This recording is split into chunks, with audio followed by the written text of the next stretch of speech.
Reminding. तो तीन ऐसे शासक थे गुलाम वंश में जो कि शासक बनने से पहले क्या थे, दास थे। पहला कुतुबुद्दीन ऐबक किसका दास था, मोहम्मद गोरी का था। ठीक है, मोहम्मद गोरी का वह दास था। मोहम्मद गोरी की जब मृत्यु हुई और वह मृत्यु से पहले जब वो वापस अपने देश लौट रहा था तराइन के द्वितीय युद्ध के पश्चात, तो उसने भारत का जो कार्यभार, जो क्षेत्र था उसका कार्यभार किसको दिया था, कुतुबुद्दीन ऐबक को दिया था। लेकिन यहाँ पर पुनः वह आया मोहम्मद गोरी, वो युद्ध किया। युद्ध के पश्चात कुछ समय पश्चात उसका क्या हो गया, हत्या कर दी गई। तो जो भारत में उसका दास था वह कौन था, कुतुबुद्दीन ऐबक था। उसके पश्चात कुतुबुद्दीन ऐबक के पश्चात जो द्वितीय दास वाला शासक बना वह था इल्तुतमिश, और तीसरा वह आपका है बलबन। तो खैर हम लोग उन सभी चीजों की चर्चा कर रहे थे, तो उसी क्रम में आज हम आगे की बातों को डिस्कस करेंगे। हम लोगों ने पूरे जितने भी मैक्सिमम चीजें थी हम लोगों ने डिस्कस कर लिया था। अब आज हम लोग उसके आगे बात करेंगे। तो हमने कल बताया था कि जो ये कुतुबुद्दीन ऐबक था, इसकी मृत्यु पोलो खेलते समय, जिसको हम लोग चौगान बोलते हैं हिंदी में, पोलो खेलते समय, चौगान खेलते समय घोड़े से गिरकर हो गया था। इसके साथ में हमने और क्या बताया था, तो इसके साथ में हमने आपको बताया था आगे, तो हम लोगों ने डिस्कस किया था कल की क्लास में कि चाहे वो कुतुबुद्दीन ऐबक के द्वारा बनाए गए कोई स्थापत्य हो जिसमें कुतुब मीनार के निर्माण की बात कही गई, 2.5 दिन का जो झोपड़ा था उसके निर्माण की बात कही गई, तो यह दोनों किसके द्वारा शुरुआत किया गया, कुतुबुद्दीन ऐबक के द्वारा शुरुआत किया गया। इसके अलावा कुतुबुद्दीन ऐबक को किस नाम से जाना जाता है, तो हमने आपको बताया लाख बख्श एवं पील बख्श।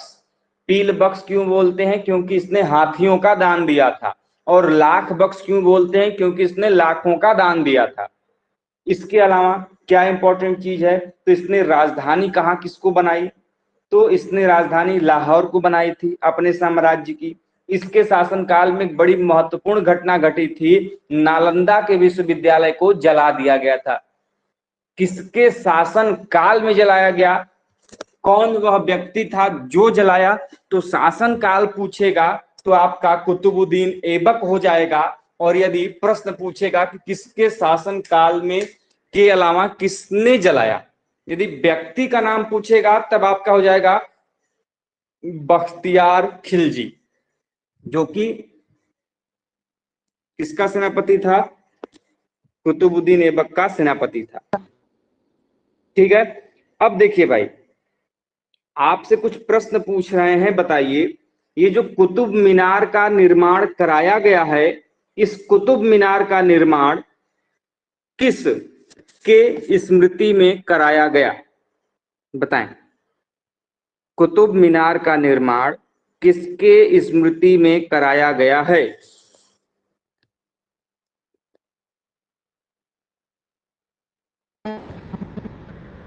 नहीं पता? कुतुबुद्दीन कुतुबुद्दीन के गुरु के नाम, क्या नाम था, काकी बाकी अन्य सर, लोग भी बताएं। काकी, बख्तियार काकी, पूरा नाम बताए थे कल हम, बख्तियार काकी। कब से बोल, आप लोगों की आवाज बहुत ब्रेक हो रही है। सूफी संत ख्वाजा कुतुबुद्दीन बख्तियार काकी, वेरी गुड, सही जवाब। खैर, तो यहाँ तक हम लोगों ने चर्चा कर लिया था। उसके आगे आज हम बात करेंगे 1210 ईस्वी से, जब कुतुबुद्दीन ऐबक का मृत्यु हो गया था चौगान खेलते समय, पोलो खेलते समय। तो जैसे ही ऐबक की अचानक से अकस्मात मृत्यु हुई, तो उसके चुनाव की समस्या, भाई अगला उत्तराधिकारी कौन बनेगा, यह चुनाव की समस्या तो खड़ी हो जाएगी, सिंपल सी बात है। तो ध्यान रहे, जो प्रथम 4 राजवंश हमने आपको कल बताए, कौन कौन से राजवंश हमने आपको बताए थे कल, हमने आपको गुलाम वंश, खिलजी वंश, तुगलक वंश और सैयद वंश, यह तुर्क के राजवंश थे जिसपे तुर्की शासन करते थे, तुर्की व्यक्ति। और जो आपका अंतिम राजवंश है जिसको हमने कल बताया था लोदी वंश के बारे में, यह प्रथम अफगानी राज्य था। तो जब ये आपका ऐबक की मृत्यु हुई तो कुछ तुर्क सरदारों ने आराम शाह को, किसको, व्यक्ति का नाम है, क्या है, आराम शाह, तो तुर्क सरदारों के द्वारा आराम शाह को अगला शासक बनाया गया इस दिल्ली सल्तनत का गुलाम वंश का। ठीक है, लेकिन ध्यान रहे जितना सशक्त, जितना सुदृढ़ शासक था आपका आराम शाह, उतना कुतुबुद्दीन ऐबक, उतना सशक्त एवं सुदृढ़ शासक आपका आराम शाह नहीं था।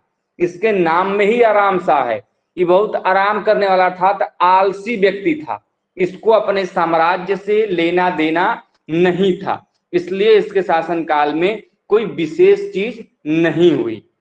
ठीक है, तो अब भाई सिंपल सी बात है, इतना बड़ा साम्राज्य फैला हुआ है, कोई आलसी व्यक्ति यदि गद्दी पर बैठेगा, राजा के रूप में कार्य करेगा, तो साम्राज्य चलेगा नहीं। तो इसी कारण जो कई सारे तुर्क सरदार थे जिन्होंने, कुछ ने इनका समर्थन किया, इनको गद्दी पे बैठाया, लेकिन जब देखे कि ये आलसी है तो कुछ तुर्क सरदार इनका विरोध भी करने लगे। तो बाद में दिल्ली के तुर्क सरदारों ने बदायूं के गवर्नर जो कि इल्तुतमिश थे, जो ऐबक, कुतुबुद्दीन ऐबक के विश्वास पात्र गुलाम थे, दास थे और उनके दामाद भी थे, उनको अगला शासक बनाया गया इस गुलाम वंश का। तो आपको एक चीज के प्रश्न यहां पर मिल गया कि कुतुबुद्दीन ऐबक के दामाद का नाम क्या था। तो ध्यान रहे नाम क्या था, इल्तुतमिश। या फिर यही प्रश्न आपसे घुमा के पूछ देगा कि इल्तुतमिश निम्नलिखित में से किस शासक का दामाद था। यदि तब पूछेगा शासक का नाम तो आप लिखेंगे कुतुबुद्दीन ऐबक। अब आते हैं हम लोग इल्तुतमिश के बारे में। आराम शाह चले गए, आराम करने लगे बेचारे, उसके पश्चात जो शासक बने वह बने आपके इल्तुतमिश। इल्तुतमिश का पूरा नाम शमसुद्दीन इल्तुतमिश मिलता है हमको। क्या मिलता है, शमसुद्दीन इल्तुतमिश। वहीं पर यदि हम इनके शासनकाल की बात करें तो इनका शासनकाल कब से कब तक मिलता है, किसी को पता है? सर 1210 से 11 से 36। फिर से कोई बोलिए।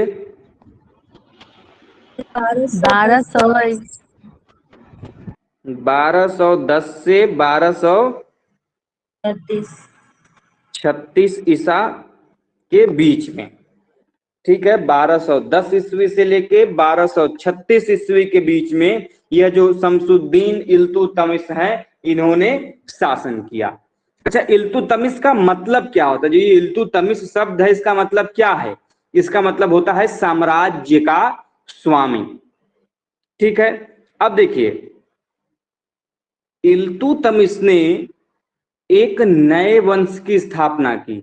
हालांकि यह गुलाम वंश का था, इसने एक नए वंश की नींव रखी जिसे नाम दिया शमसी वंश। शमसी वंश। तो यदि यह प्रश्न पूछे कि शमसी वंश की स्थापना किसके द्वारा की गई तो इल्तुतमिश ने किया। हालांकि इतना डिटेल में आपसे प्रश्न नहीं पूछेगा, लेकिन पूछे तो आपको ध्यान में रखना चाहिए। ठीक है, इसमें किसी को कोई दिक्कत, समस्या, परेशानी? No sir. ठीक है, देखिए जब कुतुबुद्दीन ऐबक जिंदा था तो कुतुबुद्दीन ऐबक का विश्वास पात्र दास के रूप में इल्तुतमिश काम करता था। ठीक है, तो कुतुबुद्दीन ऐबक ने इल्तुतमिश को शाही अंगरक्षकों का सरदार नियुक्त किया। ठीक है, और इल्तुतमिश की इस प्रशासनिक क्षमता से प्रभावित होकर कुतुबुद्दीन ऐबक ने उसे एक अन्य प्रशासनिक पद दिया जिसका नाम है अमीर ए शिकार। राइट डाउन कर लीजिए, अमीर ए शिकार। किसको दिया गया? इल्तुतमिश को दिया गया। किसके द्वारा दिया गया? कुतुबुद्दीन ऐबक के द्वारा दिया गया। हालांकि यह इतना महत्वपूर्ण नहीं है। इसके अलावा भाई 1205 में इल्तुतमिश को ऐबक ने, जो उसका दास के रूप में कार्य कर रहा था, उसने क्या कर दिया, मुक्त कर दिया। उसकी प्रशासनिक गतिविधियों को देखकर वह इतना खुश हुआ कुतुबुद्दीन ऐबक कि उसने इल्तुतमिश को बदायूं जो क्षेत्र है, जो स्थान है, वहां का प्रशासक नियुक्त कर दिया गया। तो यदि प्रश्न ये पूछे कि गुलाम वंश के शासक इल्तुतमिश गुलाम वंश का शासक बनने से पूर्व कहां का शासक था, प्रशासक था, तो ध्यान रहे वह कहां का था, बदायूं का था। यह बदायूं क्षेत्र आपको ध्यान में रखना है। साथ में ऐबक ने अपनी एक पुत्री का विवाह भी उससे किया था, तभी तो यह दामाद बना उसका। अब देखिए, ये जो कुतुबुद्दीन ऐबक हैं या फिर आपके आराम शाह हैं, इन्होंने काम किया नो डाउट, लेकिन वास्तविक रूप में जो तुर्की साम्राज्य के वास्तविक संस्थापक माने जाते हैं वह कौन माने जाते हैं, इल्तुतमिश माने जाते हैं। ठीक है, क्लियर है। तो यदि प्रश्न ये पूछे कि भारत में तुर्की शासन का वास्तविक संस्थापक किसे माना जाता है, तो आपका उत्तर क्या होगा, इल्तुतमिश। इल्तुतमिश। ठीक है। अब देखिए दो प्रश्न है। प्रश्न ये है कि हमने आपको बताया, पहला प्रश्न कि कुतुबुद्दीन मीनार जो है, कुतुब मीनार जो है, जो कुतुबुद्दीन ऐबक के द्वारा क्या किया गया था, शुरू किया गया था। तो प्रश्न यदि यह आए कि निम्नलिखित में से किस शासक ने कुतुब मीनार का निर्माण कराया, या तो शुरू शब्द होगा या तो कराया शब्द होगा, तो आपका उत्तर होगा कौन, कुतुबुद्दीन ऐबक। लेकिन प्रश्न ये आए कि किसने कुतुब मीनार को पूर्ण कराया। शुरुआत की गई थी कुतुबुद्दीन ऐबक के द्वारा और पूर्ण किसने कराया, तो आपको यह इल्तुतमिश ने ही पूर्ण कराया। इसने कुतुब मीनार को बनवा के पूरा किया और राज्य को सुदृढ़ एवं स्थिर बनाया। किसकी स्मृति में बनाया गया यह आपको पता है, इसमें कोई दिक्कत, नो सर। अब जितने भी पॉइंट हम बताएंगे इल्तुतमिश के बारे में सभी वेरी वेरी इंपॉर्टेंट है, तो उसको एकदम एक एक पॉइंट फैक्ट लिखते हुए जाइएगा और जहां समझ में नहीं आएगा मुझे बीच में रोक दीजिएगा। तो सबसे पहला फैक्ट, इल्तुतमिश ने इक्ता व्यवस्था प्रारंभ की। इल्तुतमिश के द्वारा इक्ता व्यवस्था प्रारंभ की गई थी। ठीक है, इल्तुतमिश के द्वारा इक्ता प्रथा चालू की गई थी। कौन सी प्रथा, इक्ता प्रथा। यदि प्रश्न आपकी आए कि इक्ता प्रथा की शुरुआत किस शासक के द्वारा की गई, तो यह किया गया था आपके इल्तुतमिश के द्वारा। अच्छा, इक्ता जो व्यवस्था है, इक्ता जो प्रथा है, इसका मतलब क्या होता है, इसका मतलब यह है कि इस व्यवस्था के अंतर्गत जो भी सैनिक होंगे या फिर गैर सैनिक अधिकारी होंगे उनको नकद वेतन के बदले, मतलब उनको वेतन न देके उनको भूमि प्रदान की जाती थी। मतलब आप अपना काम करिए, काम करने के बदले में आपको पैसा नहीं मिलेगा बल्कि क्या मिलेगा, भूमि मिलेगा।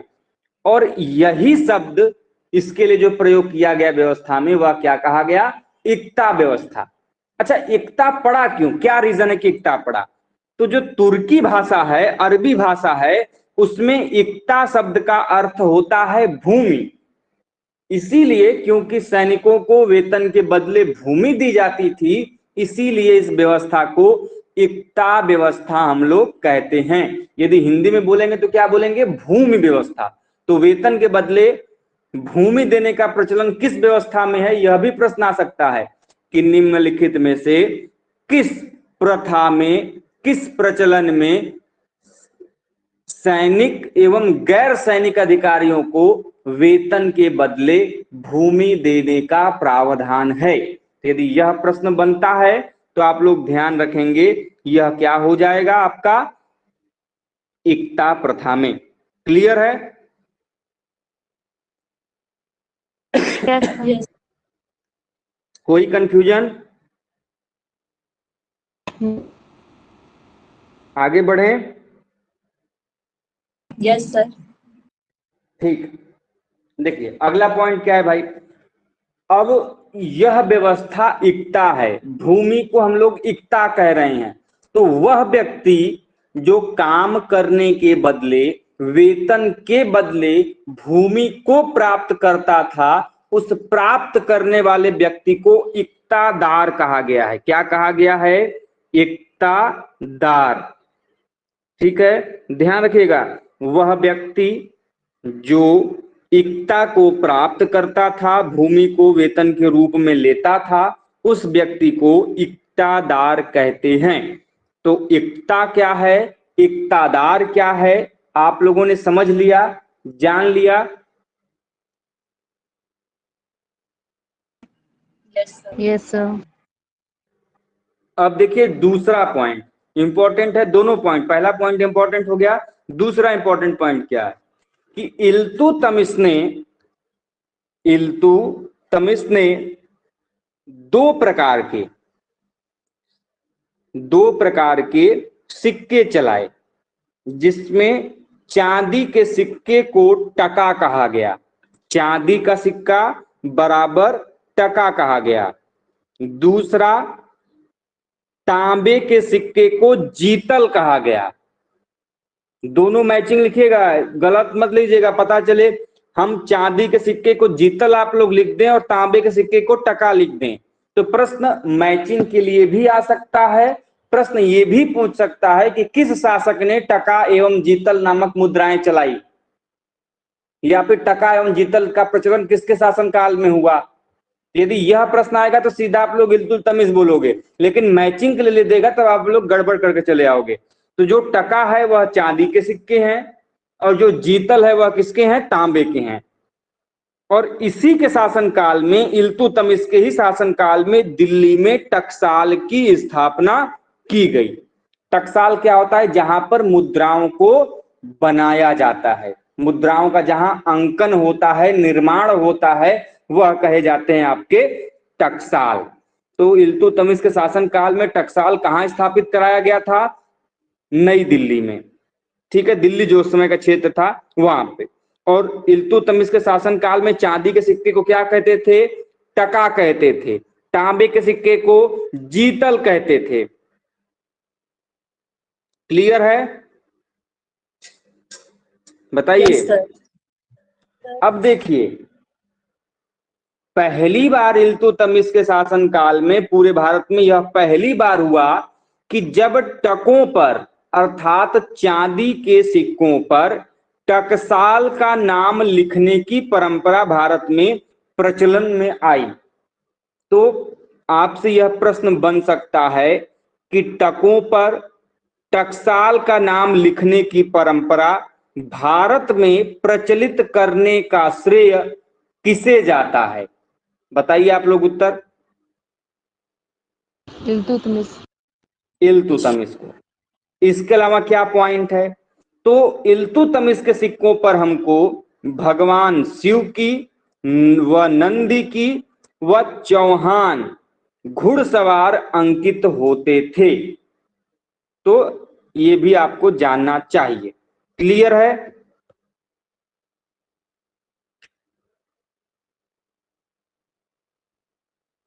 सर लास्ट वाला पॉइंट क्या बोले हैं? इनके सिक्कों पर हमको शिव का, नंदी का, वह चौहान घुड़सवारों का अंकन हमको देखने को मिलता है। ठीक है, क्लियर है? Yes sir. ठीक है।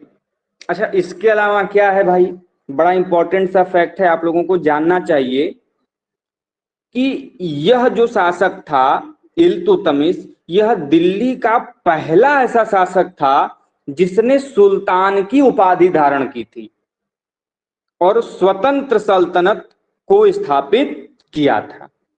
तो यदि प्रश्न पूछा जाए कि दिल्ली का वह प्रथम कौन सा ऐसा शासक था जिसने सुल्तान की उपाधि धारण की थी, तो ध्यान रहे वह था आपका इल्तुतमिश। ठीक है। साथ में यदि प्रश्न ये पूछे कि वह कौन सा ऐसा प्रथम मुस्लिम शासक था जिसने बगदाद के खलीफा से मान्यता प्राप्त करके शासक के रूप में स्थापित था। पहले शासकों की नियुक्ति खलीफाओं के द्वारा की जाती थी, उनके ऊपर हाथ किसका होता था? खलीफाओं का। आजकल कई लोग बाबाओं का आशीर्वाद लेते हैं, वैसे मुस्लिम धर्म में खलीफा लोग होते हैं। तो खलीफा के आधार पर, खलीफा की मान्यता से वह कौन सा ऐसा प्रथम मुस्लिम शासक था जो कि शासक बना या फिर उसको मान्यता दी गई, तो वह था आपका इल्तुतमिश। इल्तुतमिश को बगदाद के खलीफा जिनका नाम था अल मुंतसिर बिल्लाह, अल मुंतसिर बिल्लाह से मान्यता प्राप्त किया इसने, और यह ऐसा करने वाला प्रथम मुस्लिम शासक बना था। क्लियर है? Yes sir. इसके अलावा क्या है भाई इंपॉर्टेंट? अगला इंपॉर्टेंट पॉइंट लिखिएगा सभी लोग कि इसने 40 योग्य तुर्क सरदारों का एक संगठन का निर्माण किया जिसे नाम दिया जाता है चहलगानी प्रथा, जिसे हम लोग तुर्क ए चहलगानी भी कहते हैं। चाहे चहलगानी प्रथा मिलेगा, चाहे तुर्क ए चहलगानी प्रथा मिलेगा। तो कोई भी पूछे कि तुर्क ए चहलगानी का गठन किसने किया, या फिर दल चालीसा, हिंदी में इसको हम लोग दल चालीसा बोलते हैं, का गठन किसके द्वारा किया गया था, तो ध्यान रहे इसका गठन किसने किया था? इल्तुतमिश ने किया था। क्यों किया था? क्योंकि आगे जो ये विजय करे, जो इसके कार्य हों, इनमें इस जो 40 सरदारों का ग्रुप है वह इनको क्या करे? सहायता प्रदान करे। ठीक है, क्लियर है? Yes sir. अच्छा, वेरी गुड। अब आपसे एक प्रश्न और पूछ सकता है एग्जाम में, इंपॉर्टेंट पॉइंट है कि किस शासक के शासनकाल में मंगोल शासक चंगेज खान का आक्रमण हुआ था? वह कौन सा ऐसा शासक है जिसके शासनकाल में मंगोल शासक चंगेज खान का आक्रमण हुआ था? तो ध्यान रहे इल्तुतमिश के शासनकाल में हुआ था। ऐसा क्यों था? क्योंकि चंगेज खान एक शासक था जिसका नाम था जलालुद्दीन मंगाबरानी। उसका पीछा करते हुए जो चंगेज खान था वह दिल्ली की सीमा तक चला आया था, लेकिन जलालुद्दीन मंगारबानी को शरण नहीं दिया इल्तुतमिश ने। यदि शरण देता तो उसको चंगेज खान से क्या करना पड़ता? युद्ध करना पड़ता। ये चालाक आदमी था, कहा नहीं नहीं नहीं नहीं, हम आपको यहाँ पर शरण नहीं दे सकते, और शरण न देके बहुत चतुराई से इसने दिल्ली को मंगोलों के आक्रमण से बचा लिया। तो प्रश्न क्या बनेगा कि इल्तुतमिश के शासनकाल में किस मंगोल शासक ने आक्रमण किया था? तो यदि मंगोल शासक का नाम पूछेगा तो चंगेज खां। यदि चंगेज खां का नाम देके पूछ देगा कि किसके शासनकाल में इसने युद्ध किया था, तो ध्यान रहे आपका इल्तुतमिश के शासनकाल में इसने युद्ध किया था। क्लियर है? Yes yes sir. सर। ठीक। इसके अलावा क्या है भाई? इल्तुतमिश को भारत में गुंबद निर्माण का पिता कहा जाता है। पहले भारत में गुंबदों का निर्माण नहीं किया जाता था। जब से इल्तुतमिश आया तो इसने भारत में गुंबद के निर्माण की शुरुआत कराई, और इसीलिए इल्तुतमिश को भारत में गुंबद निर्माण के पिता के रूप में जाना जाता है। उसने सुल्तानगढ़ी मकबरे में अपने पुत्र नसरुद्दीन महमूद की कब्र पर इस गुंबद का निर्माण पहली बार कराया गया था। यदि प्रश्न आपसे यह पूछे कि भारत का प्रथम मकबरा कौन सा है, वह कौन सा ऐसा मकबरा है जो भारत के प्रथम मकबरे के रूप में स्थापित है? तो ध्यान रहे, वह कौन सा मकबरा है? सुल्तानगढ़ी मकबरा। लिख लीजिए, सुल्तानगढ़ी मकबरा जो है यह भारत का पहला मकबरा है। किसका है यह मकबरा? तो इल्तुतमिश के पुत्र जिसका नाम है नसरुद्दीन महमूद, नसरुद्दीन महमूद की कब्र पर बना यह मकबरा है। क्लियर है?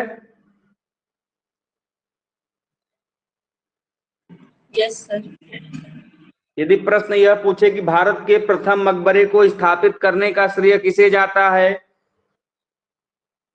तो उत्तर क्या होगा बताइए आप लोग? इल्तुतमिश।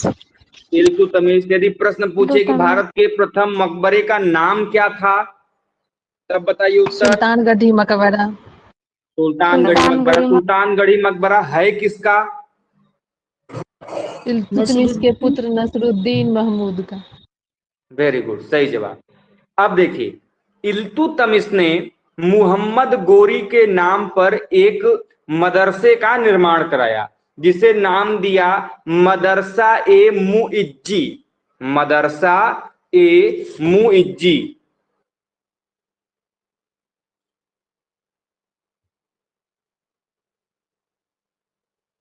मदरसा ए मुइज्जी।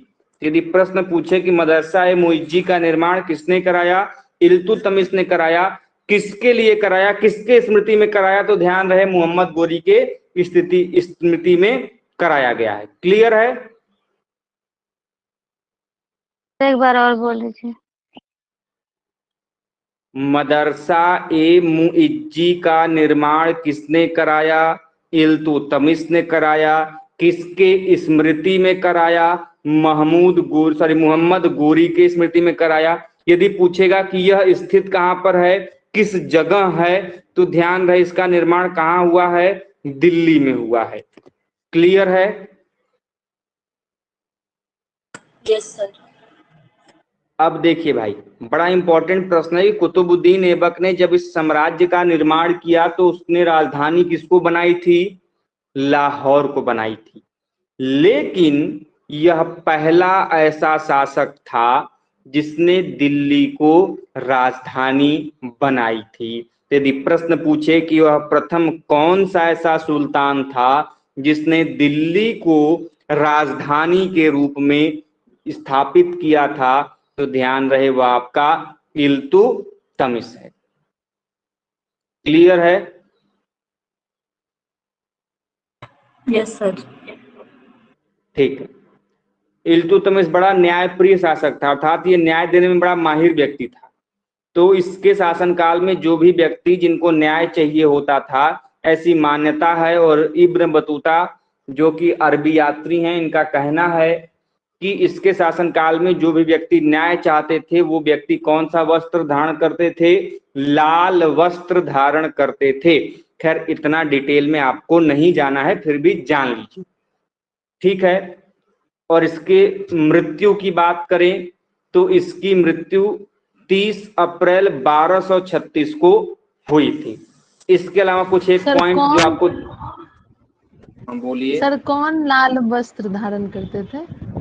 जिनको न्याय चाहिए, जो पीड़ित होते थे, जिनको न्याय चाहिए होता था, जो पीड़ित होते थे, जो राजा से जाकर कहते थे कि मुझे इंसाफ चाहिए, उनको वो लाल वस्त्र धारण करते थे। क्लियर है? Okay sir. यस। इसके अलावा ध्यान रहे, बहुत इंपॉर्टेंट प्रश्न है कि शुद्ध अरबी सिक्के चलाने वाला प्रथम तुर्क सुल्तान कौन था, या फिर प्रथम तुर्क शासक कौन था? तो प्रथम शुद्ध अरबी सिक्के चलाने वाला भारत में प्रथम तुर्क शासक कौन था?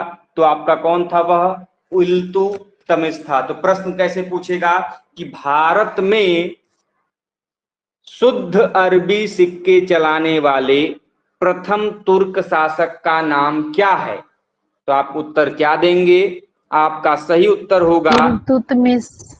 Iltutmish. Very good.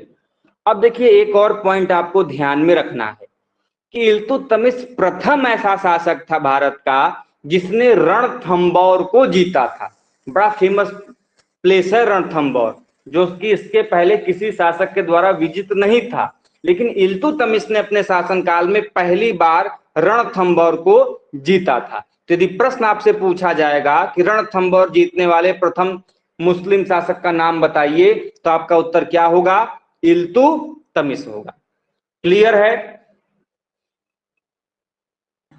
Yes sir. कोई कंफ्यूजन?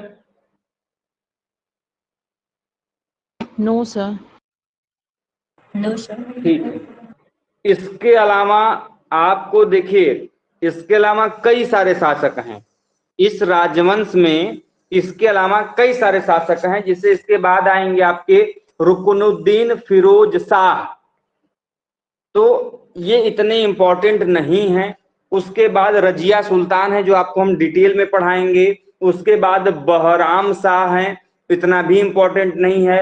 अलाउद्दीन मसूद शाह हैं, वो भी इंपॉर्टेंट नहीं है। नसरुद्दीन मुहम्मद हैं, ये भी इंपॉर्टेंट नहीं है। गयासुद्दीन बलबन, ये बड़ा इंपॉर्टेंट है, इनसे भी हम आपको डिटेल में पढ़ाएंगे। फिर कैकुबाद हैं, ये भी ज्यादा इंपॉर्टेंट नहीं है। क्यूमर्स हैं, ये सब इंपॉर्टेंट नहीं है। तो जो आपको इंपॉर्टेंट है, जहां से हर साल प्रश्न बनते हैं, उन चीजों को हम लोग डिटेल में पढ़ेंगे। बाकी के बारे में जानकारी बताएंगे कि जो भी प्रश्न बन सकते हैं बाकियों के बारे में, उनकी चर्चा हम लोग करेंगे, लेकिन जो डिटेल में पढ़ना है उसके बारे में हम आपको एक एक करके बताएंगे। तो जो दो आपके डिटेल में पढ़ने थे, कुतुबुद्दीन ऐबक और इल्तुतमिश, हमने उसको डिटेल में पढ़ लिया। अब जो हम लोग पढ़ेंगे वह पढ़ेंगे रुकनुद्दीन फिरोज शाह के बारे में, जो कि 1236 ईस्वी में यह क्या हुए, इस गुलाम वंश के शासक बने। क्लियर है? Yes sir.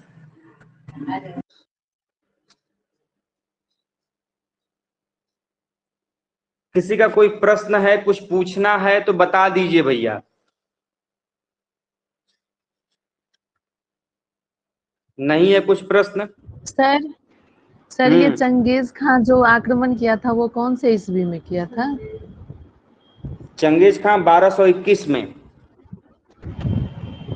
और सर एक क्वेश्चन ये है कि सल्तनत काल की राजकीय भाषा क्या थी? अरबी। अरबी, अच्छा। और सर ये जो है मुइनुद्दीन चिश्ती का दरगाह भी तो इल्तुतमिश ही नहीं बनवाया था ना? मोइनुद्दीन चिश्ती का दरगाह, अब मुझे ये ध्यान में नहीं है, मैं आपको बता दूंगा। मुझे एक बार रिमाइंड करा दीजिएगा, मैं बता दूंगा। Okay sir. और कोई प्रश्न? देखिए, नो सर। क्या क्या पढ़ना है इल्तुतमिश में, मैं एक बार हाईलाइट कर दे रहा हूं। उतने पॉइंट तो आपको किसी भी कीमत पे नहीं भूलने हैं। पहला, कि इल्तुतमिश किसका दामाद था, पहला क्वेश्चन। दूसरा, कि भारत में तुर्की शासन का वास्तविक संस्थापक कौन था। तीसरा, इक्ता व्यवस्था की शुरुआत किसने की थी। चौथा, टका और जीतल जो हमने आपको पढ़ाया उसके बारे में आपको पढ़ना है। पांचवा, सुल्तान की उपाधि धारण करने वाले प्रथम शासक का नाम। छठा, किस शासक को सबसे पहली बार खलीफा की तरफ से मान्यता प्रदान की गई। सातवां, 10 चालीसा तुर्क ए चहलगानी या फिर दल चालीसा का संस्थापक निर्माणकर्ता कौन था। उसके अलावा चंगेज खान का आक्रमण किसके शासन काल में हुआ। उसके अलावा गुंबद निर्माण का पिता किसको कहते हैं। सुल्तानगढ़ी मकबरे का निर्माण किसने कराया, या फिर प्रथम मकबरे का निर्माण किसके शासन में काल में किया गया। इसके अलावा शुद्ध अरबी के सिक्के किसके शासन काल में सबसे पहली बार चलाए गए। इसके अलावा रणथंबोर जीतने वाला प्रथम शासक कौन था। एक और पॉइंट आप लोगों के लिए छूट गया, उसको ऐड कर लीजिएगा, कि उज्जैन का जो महाकाल मंदिर है, मध्य प्रदेश में उज्जैन पड़ता है ना, मध्य प्रदेश में ही पड़ता है ना। Yes sir. तो वहां का जो महाकाल मंदिर है इसी के शासन काल में वो क्या हुआ था, ध्वस्त किया गया था। यदि प्रश्न बने कि उज्जैन के महाकाल मंदिर को किसके शासन काल में ध्वस्त किया गया था, तो ध्यान रहे आपके इल्तुतमिश के शासन काल में। इतनी बातें क्लियर है? कोई दिक्कत, डाउट, समस्या, परेशानी?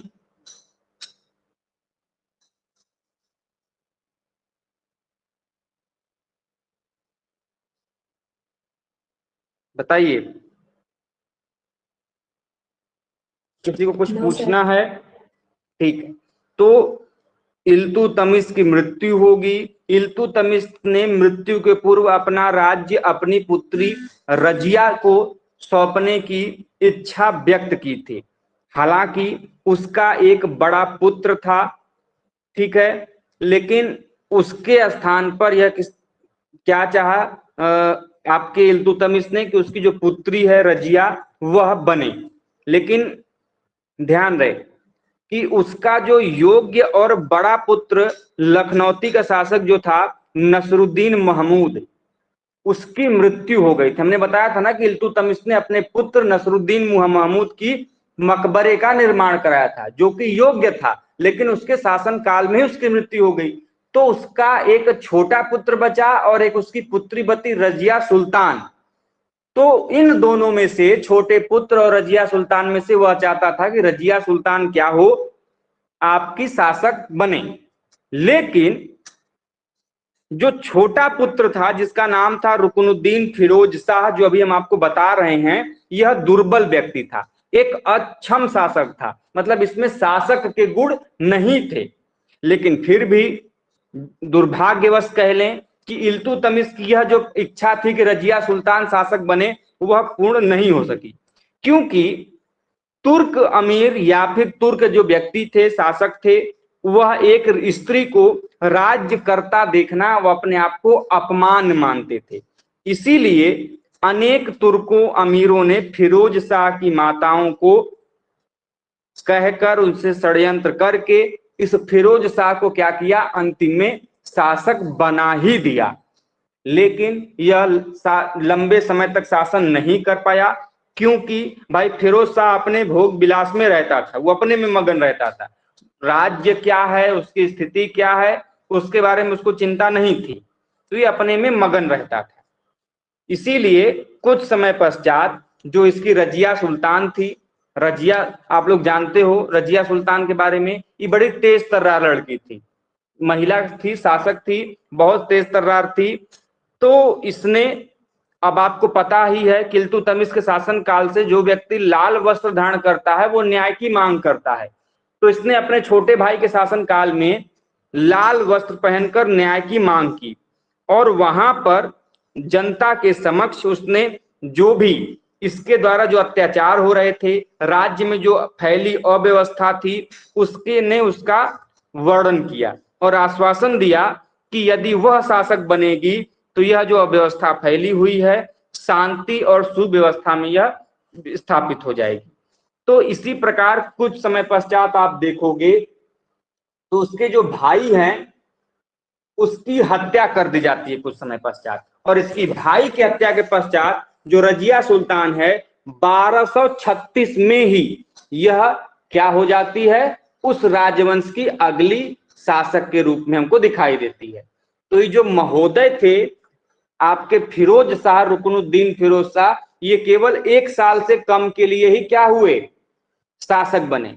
क्योंकि यह भोग विलास में थे, अपने दुनिया में मगन थे। तो बाद में इनका लोगों ने क्या हुआ कि फिरोज शाह जब विद्रोही से भयभीत होकर दिल्ली पहुंचे तो उसे वहां पर कैद कर लिया गया और उसकी वहां पर हत्या कर दी गई। और नवंबर 1236 में रजिया सुल्तान जो है वह इस गुलाम वंश की अगली शासक के रूप में हमको दिखाई देती है। तो रजिया सुल्तान का यदि हम शासन काल की बात करें तो 1236 ईस्वी से लेके 1240 ईस्वी के बीच में रजिया सुल्तान ने शासन किया है। अब देखिए प्रश्न पूछा जा सकता है कि दिल्ली की प्रथम व अंतिम महिला मुस्लिम शासक कौन थी। प्रश्न क्या पूछा जा सकता है कि दिल्ली की प्रथम व अंतिम मुस्लिम महिला शासक कौन थी? तो वह थी आपकी रजिया सुल्तान। क्लियर है? Yes sir. ठीक है, तो इसके आगे हम लोग कल पढ़ेंगे, जो डिटेल में चर्चा करनी है कि इसने अमीर आखुर पद पर किसको नियुक्त किया, क्या किया, इसके शासनकाल में क्या इंपॉर्टेंट है, इसने किससे शादी की, इसके पश्चात इसका पुत्र क्या हुआ, कैसे हुआ, उसको कैसे क्या चीजें हुई, ये सभी चीजें हम लोग कल की क्लास में डिस्कस करेंगे। तो आज का कोई डाउट हो, कोई कंफ्यूजन हो तो बताइए, नहीं तो जो नेक्स्ट क्लास होगी उसमें हम लोग पॉलिटी को डिस्कस करेंगे। बताएं भाई।